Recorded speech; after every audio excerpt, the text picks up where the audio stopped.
Today, we're going to be looking at this idea, this theme, what are you thirsting for?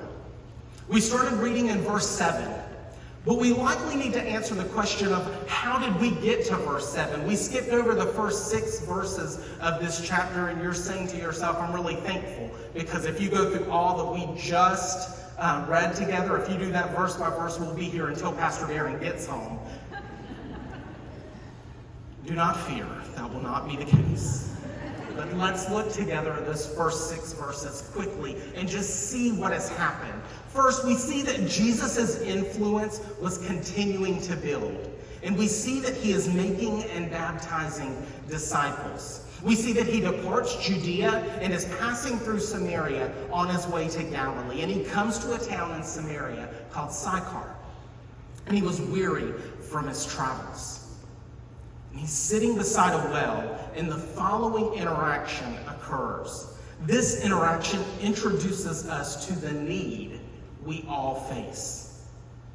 I'm going to be looking at verses 7 through 9 for just a moment. A woman from Samaria came to draw water, and Jesus said to her, "Give me a drink," for his disciples had gone away into the city to buy food. And the Samaritan woman said to him, "How is it that you, a Jew, ask for a drink from me, a woman of Samaria? For Jews have no dealings with Samaritans."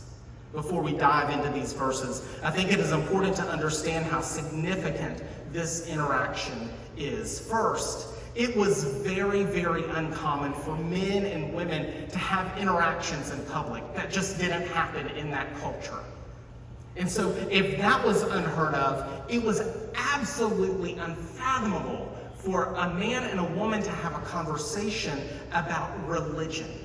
Religious conversation between men and women just simply did not happen in that culture, in that time. Next, she was a Samaritan and he was a Jew. So in our home, we're preparing for our oldest to go away to college, and she has chosen to go to Florida State in Tallahassee. Now, you need to understand I am 42 years old, and so for 42 years and 9 months, I have been a Florida Gator fan.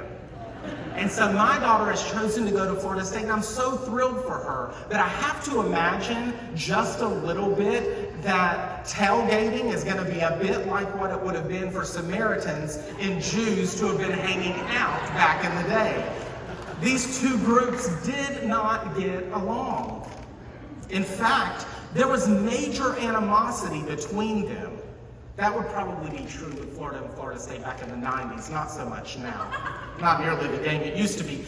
Nevertheless, let's get back to the passage. I love you, Madison. You see, the major animosity that existed between them was because the Samaritans were seen as unclean. Throw in the fact that she clearly had a reputation for sexual immorality, and you can understand a little better why she is completely shocked that he would engage her in conversation.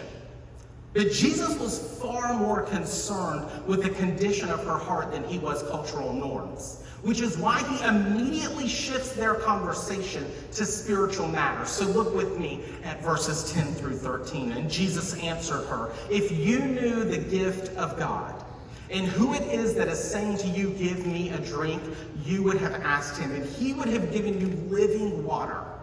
The woman said to him, "Sir, you have nothing to draw water with, and the well is deep.